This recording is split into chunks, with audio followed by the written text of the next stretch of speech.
Baik, kita mulai ya. Bismillahirrahmanirrahim. Assalamualaikum warahmatullahi wabarakatuh.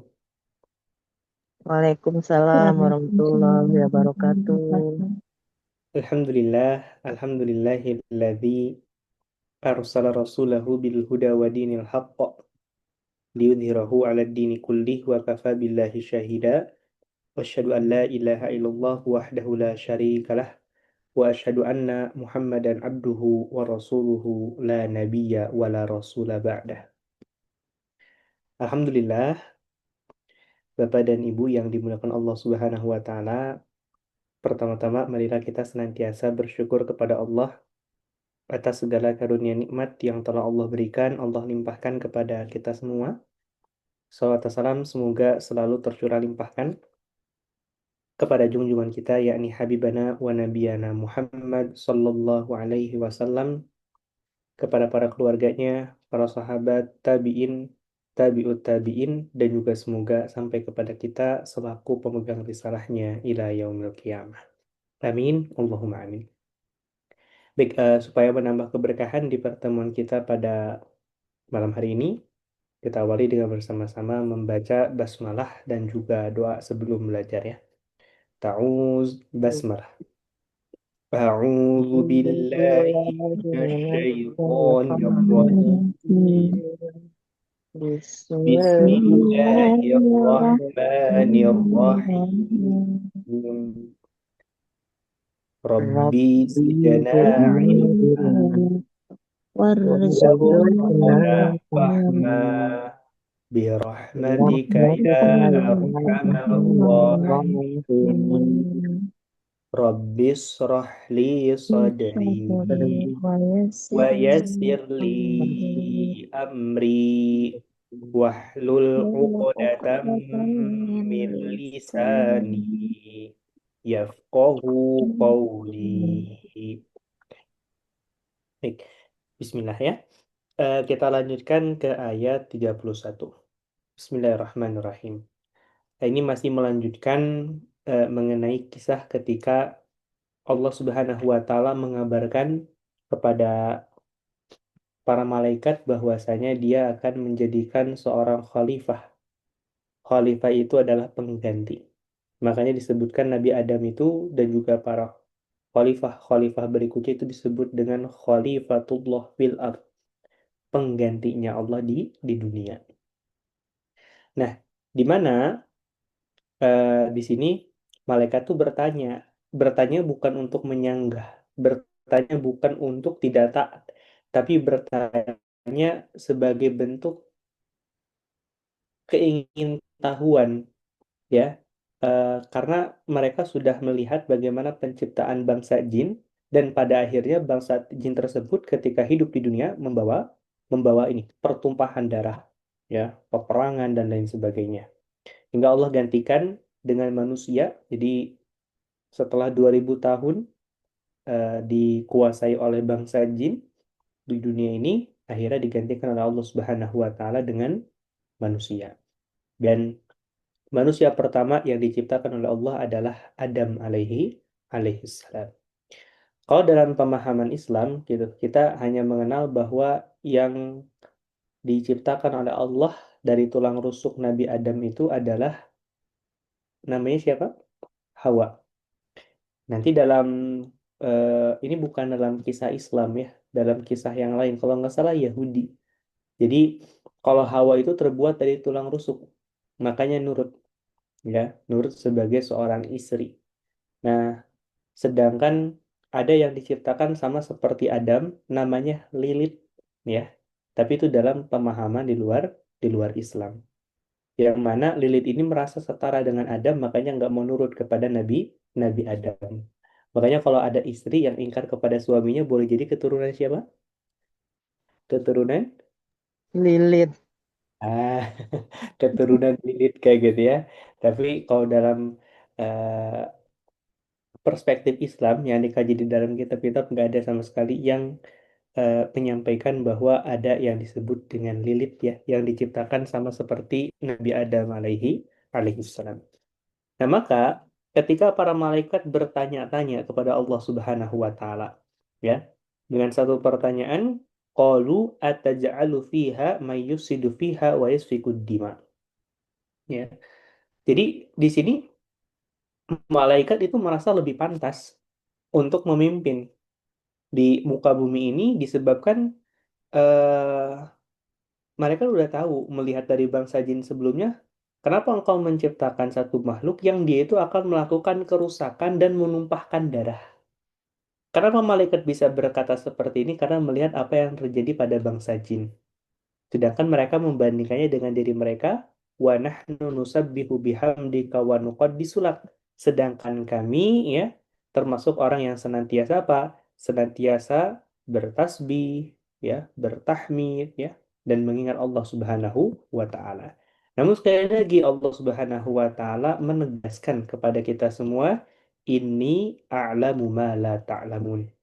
Allah itu maha mengetahui terhadap apa yang tidak kita ketahui.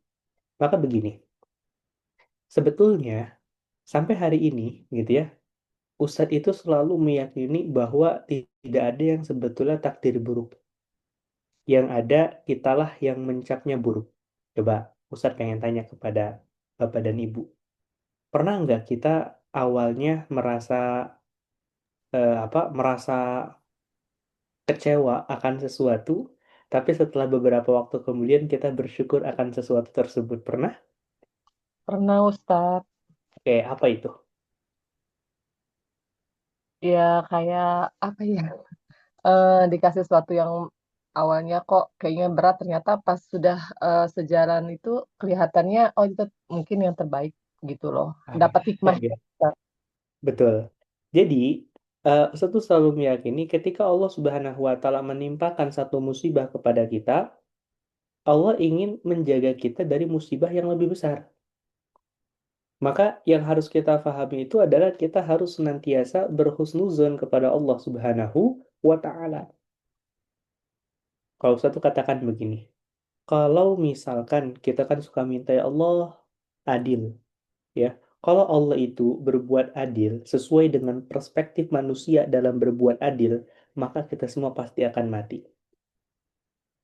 Kenapa? Karena sampai kapanpun ini, kalau adil itu kita bekerja di satu perusahaan, pekerjaan kita bagus, ya dapat apresiasi. Kalau tidak, ya tidak. Seperti itu ya, melakukan pelanggaran, tidak disiplin, dan lain sebagainya. Pasti bakal dipecat.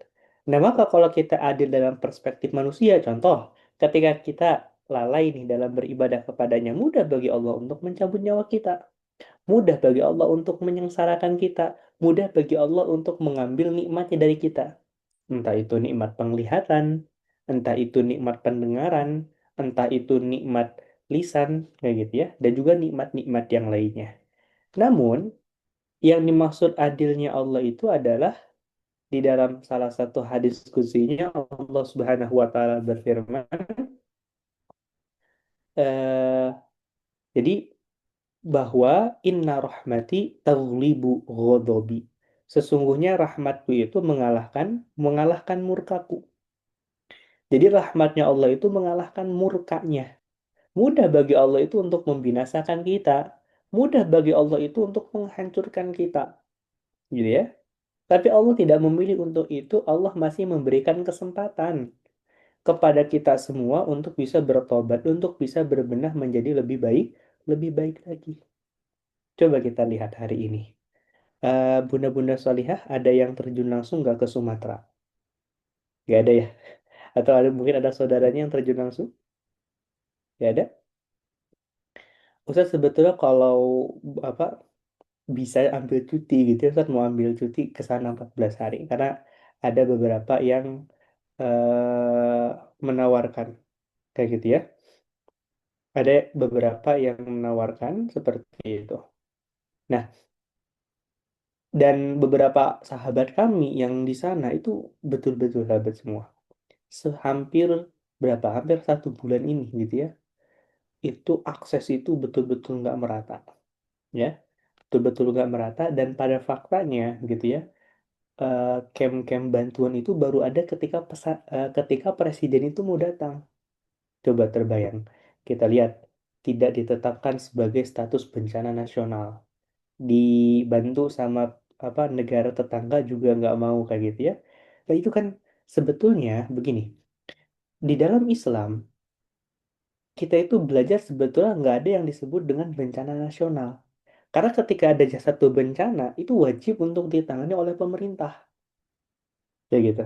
Nah, maka sebetulnya melihat kerusakan hari ini, bahkan dalam salah satu penelitian ya, dalam salah satu penelitian, Ustaz lupa lagi, tapi penelitian itu disebutkan oleh Profesor Mahfud MD, gitu ya.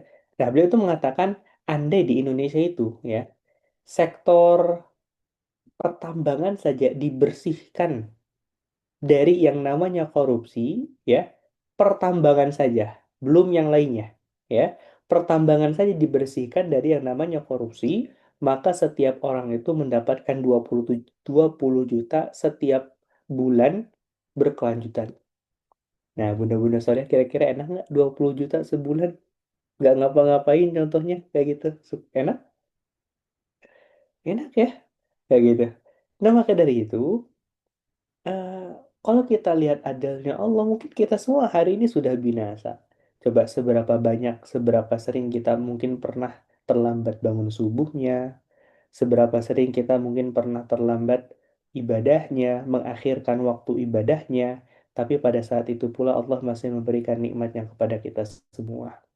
Nah, maka yang harus sama-sama kita pahami bahwa Allah itu maha mengetahui terhadap segala sesuatu sedangkan kita tidak. Ya, sahabat Al-Quran yang dimuliakan Allah Subhanahu wa Ta'ala, maka dalam sejarahnya itu selalu terulang. Ketika misalkan ada satu makhluk yang merasa dirinya itu paling mulia, pasti Allah datangkan sesuatu yang lebih mulia, sesuatu yang lebih hebat. Ya, dan itu sebagai bentuk apa? Sebagai bentuk agar kita itu terus merendah, agar kita itu terus rendah hati. Contoh, ketika malaikat itu merasa yang paling mulia, Allah ciptakan Adam. Ketika di dalam Quran surah, coba dalam Quran surah Al-Kahfi itu yang sering dibaca menceritakan kisah siapa? Yang pertemuan antara Nabi siapa dan Nabi siapa? Coba ada yang hafal?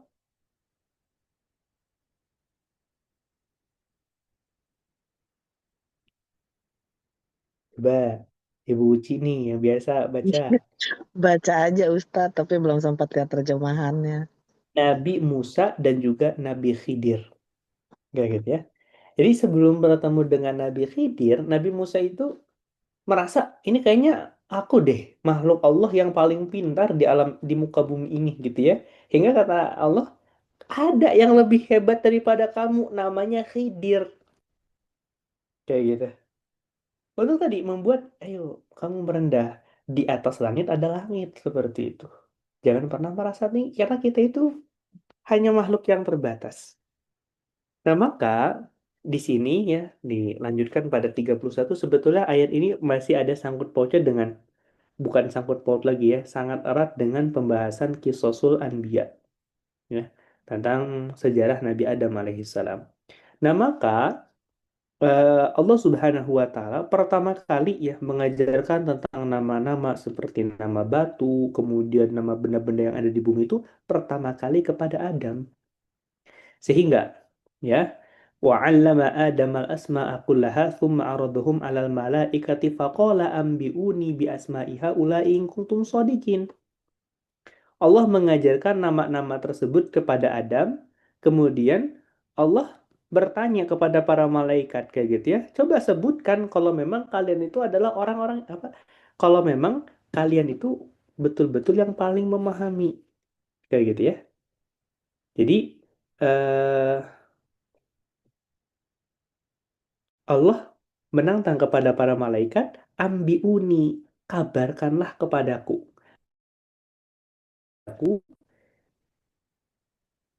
bi asma'iha, nama-nama mereka, yaitu dari nama-nama benda tersebut yang ada di muka bumi ini, ing ingkungtum shodikin, jika kamu adalah orang-orang yang benar.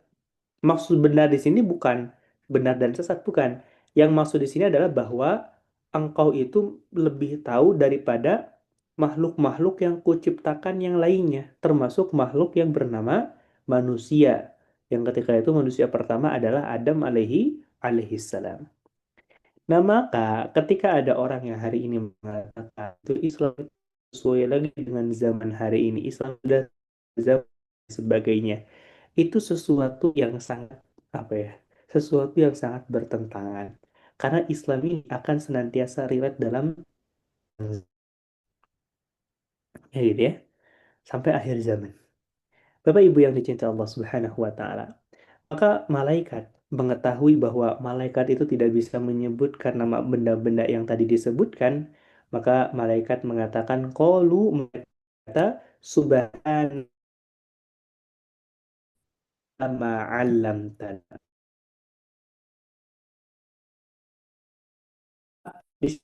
Kan artinya jalan bagi tahzaka anil i'tiradi ala, tidak layak bagi kami untuk menyanggah kehendak dan juga rencanamu,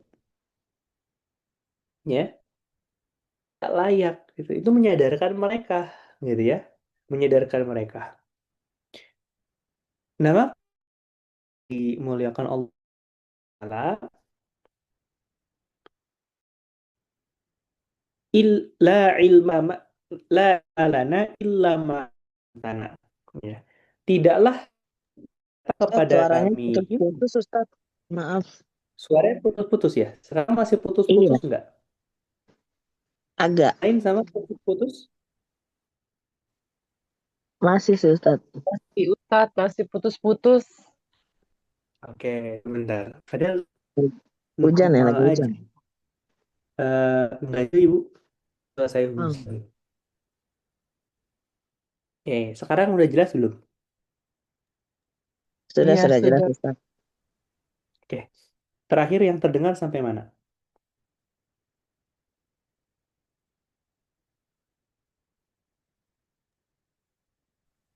Hmm. Oke, sekarang udah jelas ya? Oke, kita lanjutkan kembali.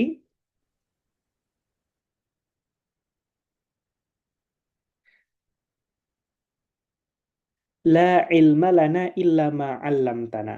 Tak ada yang kami ketahui illa ma'allamtana, kecuali ya, sekedar yang telah engkau ajarkan kepada kami.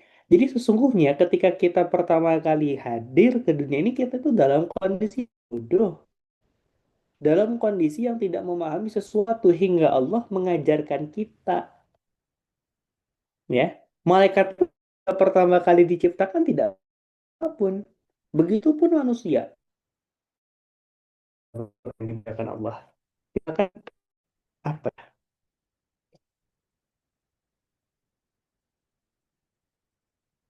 Nah, misalkan ini buku, ini kitab.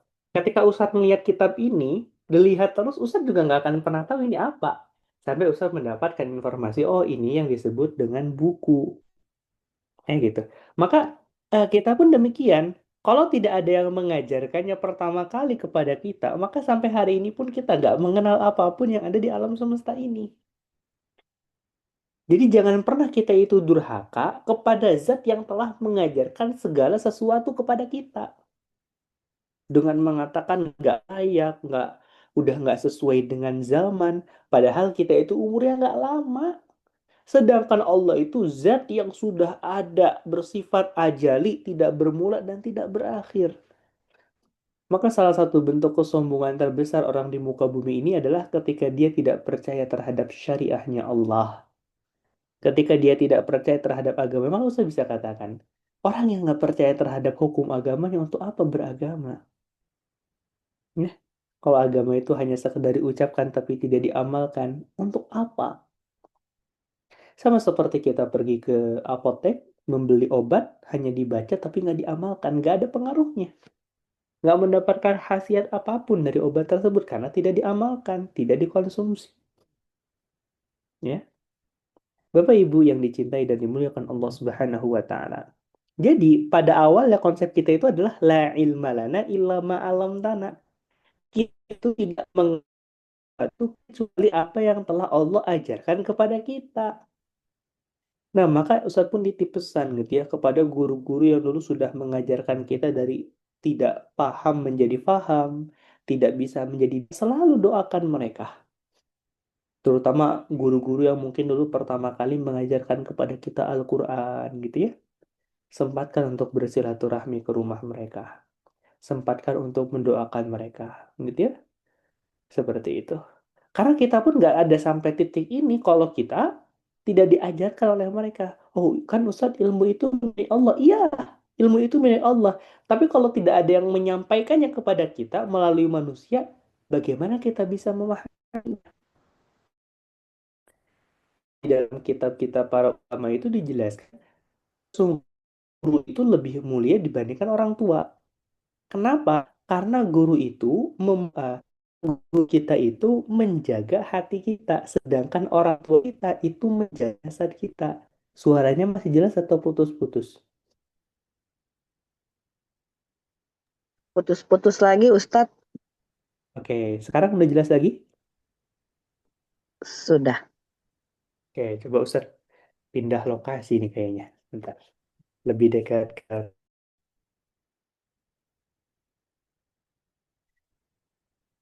Bismillah.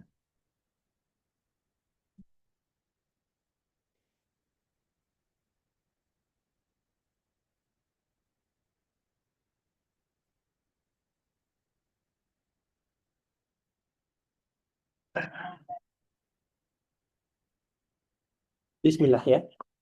Tadi sampai mana? Guru mengajarkan apa, orang tua Oh, mengajarkan apa gitu Ustadz katanya. guru itu, jadi ada ulama yang mengatakan bahwa guru itu lebih mulia. Kenapa? Guru itu menjaga hati kita, sedangkan orang tua menjaga jasad kita. Makanya bagaimana? Kalau kita perhatikan orang tua zaman dulu tuh betul-betul mengajarkan kepada anaknya untuk betul-betul taat kepada gurunya. Beda sama orang tua hari ini. Kebanyakan, nggak semua. Ya. Di balik besarnya Imam Syafi'i terdapat kata dari sang ibunda. Ya, sang ibunda tuh udah memandikannya sebelum subuh, mengantarkannya ke masjid. Karena ibunya sadar dia bukan ahli agama. Maka dia mendidik Imam Syafi'i untuk dekat dengan para ulama. Meminta didoakan, kayak gitu. Mau saya juga sama. Beberapa waktu Ustaz suka ngajak Zain sengaja ikut kajian bersama dengan guru kami gitu. Terus ketika ketemu minta doanya dielus gitu. Karena itulah yang disebut dengan salah satunya keberkahan. Bapak Ibu yang dicintai Allah Subhanahu wa taala ya. Innaka antal ali innaka antal alimul hakim ya. Sesungguhnya Allah yang maha tahu lagi maha bijaksana. Allah yang paling mengetahui tentang hakikat dalam kehidupan kita. Allah yang telah menciptakan kita, Allah pula yang paling tahu tentang kehidupan kita. Dan itu sesuatu yang lumrah. Ustadz membuat satu buku, maka tentang buku tersebut, Ustadz yang paling tahu arah dari pembahasan buku tersebut akan kemana, karena Ustadz sendiri yang menulis. Kayak gitu. Nah, maka kalau yang membuat kita paling paham tentang apa yang kita buat, apalagi yang telah menciptakan kita dari ketiadaan menjadi ada. Allah itu kan zat yang dari yang kita itu tidak memiliki ilmu sampai kita memiliki ilmu. Makanya kalau ada perkataan orang tua zaman itu yang ini, jangan jadikan kecerdasan ucapanmu itu untuk apa? Untuk membantah orang yang pertama kali mengajarimu membaca. Siapa? Ibu kita. Nah, kemarin Masya Allah ya, hari apa? Hari Ibu, kayak gitu ya. Sahabat semua yang ibunya masih ada, maka maksimalkanlah untuk ibadah kepada mereka. Kayak mereka itu ada. Pun demikian, s- sepadat-padatnya jadwal, kami pasti luangkan dalam waktu beberapa bulan untuk pulang. Ketemu ibu gitu ya, membawa apa yang disukai oleh ibu. Kita nggak pernah tahu umur ibu kita tuh sampai kapan. Umur ibu kita sampai mana.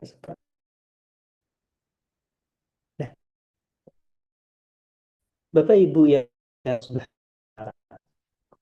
dan bagi yang ibunya mungkin sudah tiada, ada kesempatan kita untuk terus berbakti. Dengan pertama, dengan kita hari ini selalu dalam ketaatan kepada Allah. Sholat tepat waktu, memakan makanan yang halal, berucap yang baik, menjaga sikap, taat kepada Allah, rajin membaca Al-Quran itu membuat mereka bahagia. Termasuk kita misalkan, ya, kita bersedekah sesuatu atas nama ibu kita, kayak gitu ya, itu pun akan sampai. Karena dalam sebuah hadis Rasulullah Shallallahu Alaihi Wasallam bersabda, "Idza mata ibni Adam in amaluhu illa min salasin." Apabila anak Adam itu meninggal, in amaluhu illa min salasin, maka terputuslah seluruh amalannya kecuali 3 perkara. Yang pertama, sedekahun jariyatun, sedekah jariyah. Yang kedua, au ilmun yuntafa'u bi, ilmu yang bermanfaat. Yang ketiga, au waladin salihin yad'ulah, anak yang salih yang mendoakan kedua orang tuanya. Bapak Ibu yang dicintai Allah Subhanahu wa taala. Ini ada suara tambahan Basmut nggak? Kayak dengung sedikit ya Ustadz ya. Iya, jadi itu lagi ramai di bawah ada yang jualan Basmut, nggak apa-apa ya. Ada Tapi nggak sedikit ganggu kok Ustadz, instrumen, nggak ganggu. ada sedikit instrumental nih di kajian kita malam hari ini. Oke. Kemudian sahabat Quran yang dibawakan Allah, Qala, ya. Qala berkata, siapa yang berkata? Allah, ya Adam, wahai Adam, ambihum bi asma'ihim. Ajarkanlah, ya, kepada mereka, beritahukanlah kepada mereka nama-nama mereka, yaitu nama-nama benda-benda tersebut. Falamma amba'ahum bi asma'ihim qala alam aqul lakum inni a'lamu ghaibas samawati wal ardh. Maka setelah diberitahukan kepada mereka nama-nama benda tersebut, Allah berfirman, ya, bukankah pada kalian bahwa aku yang mengetahui rahasia langit dan juga bumi. Jadi sebagai bentuk teguran kepada malaikat ketika menanyakan kenapa harus menciptakan Adam, ya. Maka Allah menegaskan kembali, ini a'lamu ghaibas samawati wal ardh. Aku yang menguasai, aku yang mengetahui segala yang menjadi rahasia langit dan juga bumi. Wa a'lamu ma tubduna wa ma kuntum taktumun. Ya. Dan mengetahui apa yang kamu lahirkan, yaitu apa yang kamu ucapkan, apa yang kamu keluarkan, dan apa yang kamu sembunyikan. Maksudnya apa? Allah itu mengetahui apa yang nampak dan adapun Allah pun mengetahui apa yang tidak nampak. Kita sebelum melakukan sesuatu Allah udah tahu, bahkan satu apa ratusan berabad-abad yang lalu sebelum kita lahir ke dunia Allah tuh sudah tahu bahwa di tahun 2025 di setiap hari Selasa jam 18.30, ya, yang semua kita di sini tuh kumpul dalam satu masjid. Allah udah tahu apa yang nanti terjadi sampai hari kiamat pun Allah sudah tahu. Allah sudah tahu kita ada di surga ataukah neraka. Kita apakah termasuk hamba yang akan taat ataukah ingkar. Allah sudah tahu. Karena ilmunya Allah itu mengikuti sesuatu. Oh, kalau begitu berarti kita dipaksa untuk melakukan sesuatu, tidak, ya. Bedakan antara ilmunya Allah dengan pilihan manusia. Ya. Hari ini kan kalau kita kembalikan kepada diri kita, kita taat atau ingkar kepada Allah itu pilihan atau tidak?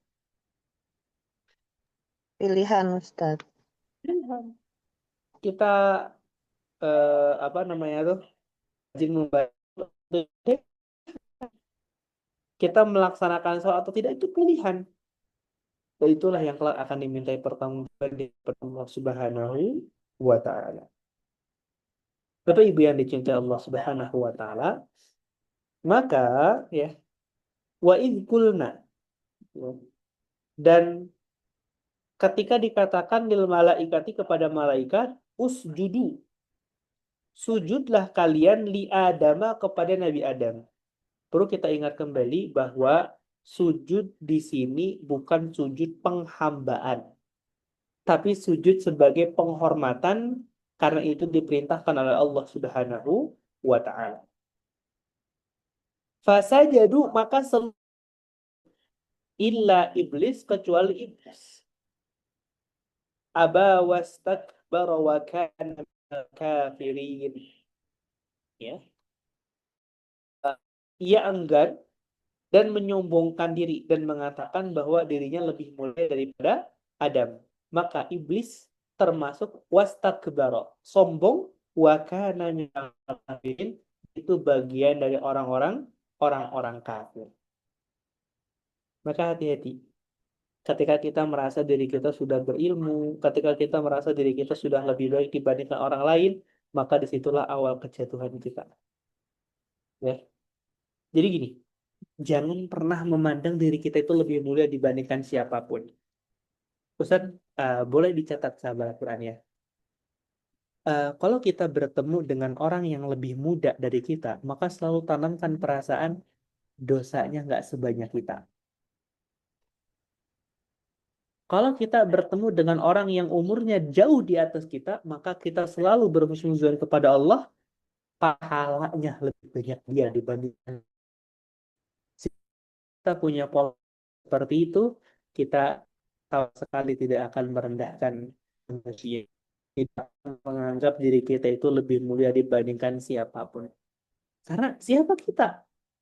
Kalau bukan karena Allah menutupi aib kita, kalau bukan karena Allah membuat aib itu tidak terasa bau, angka lupa bau, maka sudah sebenarnya bau di diri kita.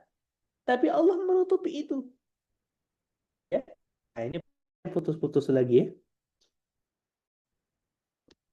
Hah? Putus-putus lagi. Iya, Ustadz. Oke. Padahal kalau jarinya bagus. Nah, ini ujian ya. Insya Allah ujian orang-orang beriman. Jadi ini dinikmati saja. Bapak Ibu yang dicintai Allah Subhanahu wa taala, nah maka dari itu kembali lagi kepada kita gitu bahwa eh, orang yang sombong. Orang yang sombong itu dua karakternya. Pertama, batul hak, menolak kebenaran. Kamu tuh siapa sih? Lulusan pondok, belajar agama ke online gitu ya. Udah ngobrol-ngomong, itu sombong. Ya gitu, itu sombong. Kamu tuh lulusan apa sih? Orang tuamu siapa sih? Itu kesombongan. Ya gitu, itu sebuah kesombongan. Anak kiai ibu kan itu kesombongan. Ya, padahal iman itu nggak diturunkan. Maka kita tahu dan kita menyaksikan bagaimana yang akhirnya sombong itu akan menjadi orang-orang kafir, akan masuk ke dalam neraka. Maka janganlah jadi orang sombong.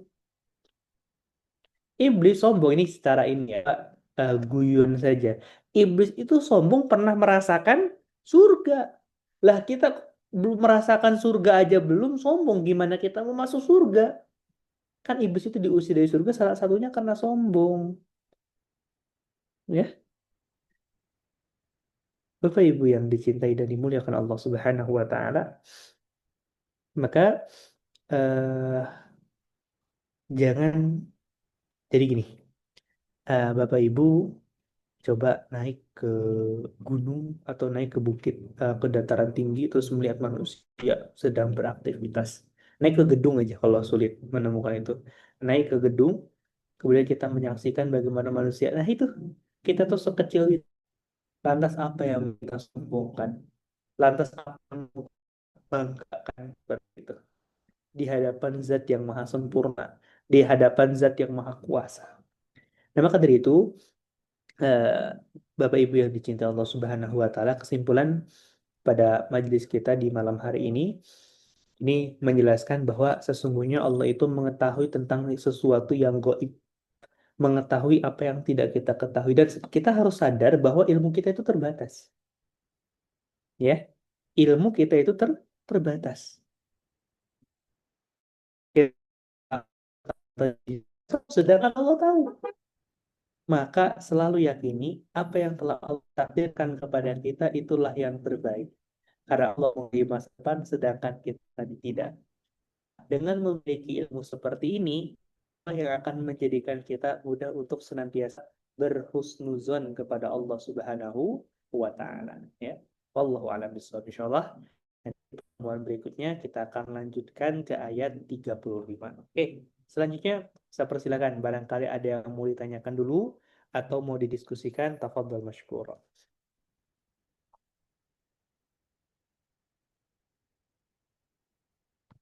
Ada yang mau ditanyakan sahabat Al-Quran yang dimuliakan Allah? Ada, ini ada beberapa nama baru ya Ustaz ya. Ada Kak Febiona, ada Kak Azila. Kalau Kak Awan ini, Ustaz tahu fotonya aja, cuman nggak tahu, baru tahu namanya. Askila itu biasa anaknya Ibu Wasih, biasanya barengan Ustadz nih lagi pas Ah, nggak bareng dua-duanya ikut hadir. Kalau siap. Febiona itu Ibu Belamia, dia pakai handphone anaknya Febi dan anaknya juga ikut dengerin katanya Ustadz. Siap, Masya Allah. Silakan, barangkali ada yang mau ditanyakan dulu.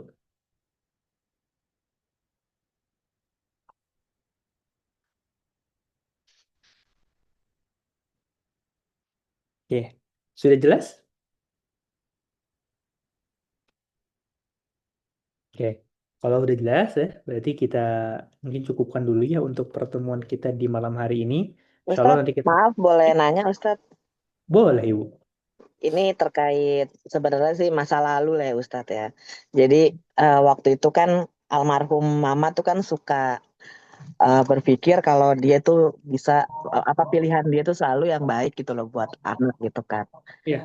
Nah kadang tuh pilihan orang tua itu kan tidak sesuai dengan hatinya anak gitu. Hmm. Nah kalau seandainya kita ini apa ya namanya menolak gitu biarpun dengan misalnya mungkin caranya entah halus atau kasar atau apapun dan akhirnya kita menang lah kasarnya ngelawan orang bukan ngelawan ya maksudnya hati kita tuh apa sorry apa kita itu akhirnya bisa ngikutin kemauan kita itu bentuk kedurhakaan atau enggak ya Ustadz? Karena kan pasti akan ada sedikit kekecewaan lah dari orang tua dalam hatinya dia biarpun misalnya sudah ada kata sepakat ya udah atau bagaimana gitu. Nah, ada nggak istilah kan ada namanya istilah sombong halus, durhaka halus, doa kecil, doa apa gitu loh sana. Itu gimana ya Ustadz? Kita Oke, nih gitu. Makasih Ustadz. sama-sama. Pertama, selagi itu dalam kebaikan maka tidak masalah.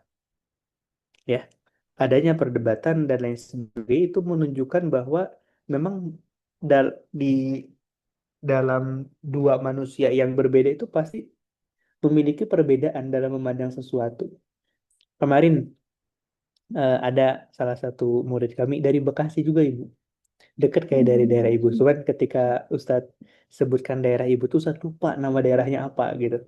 Lagi kunjungan karena lagi ada kerja di Pertamina kan, kerja di Pertamina di Bandung selama sepekan. Ustadz minta ketemu gitu ya, ketemu datang silaturahmi. Terus salah satu curhatannya itu, Ustadz saya tuh insya Allah nanti 2-3 bulan lagi mau menikah. Sekarang lagi ta'arufan. Cuman ketika kami lagi berdiskusi, kenapa suka banyak yang bertentangan? Maka Ustadz sampaikan ya wajar. Kadang yang awalnya mungkin kita itu hanya punya satu pemikiran, ketika memiliki pasangan, ketika memiliki orang tua, hingga memiliki apa? Pandangan yang berbeda-beda itu sesuatu yang wajar. Selagi dalam ranah yang baik itu tidak masalah. Nah, adapun ketika misalkan orang tua kita kalah nih dalam bentuk pendapat gitu ya, kita dibiarkan untuk memilih apa yang kita ambil. Maka wajib bagi kita untuk membuktikan bahwa ini menjadi salah satu pilihan yang tepat buat kehidupan kita. Ya, pilihan yang tepat seperti itu. Harus kita buktikan. Jadi, mah, aku milih ini tuh insya Allah buat kebaikan masa depanku atas izin Allah. Bukan untuk apa-apa. Dan juga aku ingin membahagiakan mama. Ingin membahagiakan bapak seperti itu. Jadi insya Allah bukan dosa. Selagi dalam kebaikan. Tapi kalau dalam kemaksiatan tentu nggak boleh. Seperti itu. Baik Ustadz, Insya Allah. Oke, ada lagi yang mau ditanyakan sahabat Al-Quran yang dimuliakan Allah?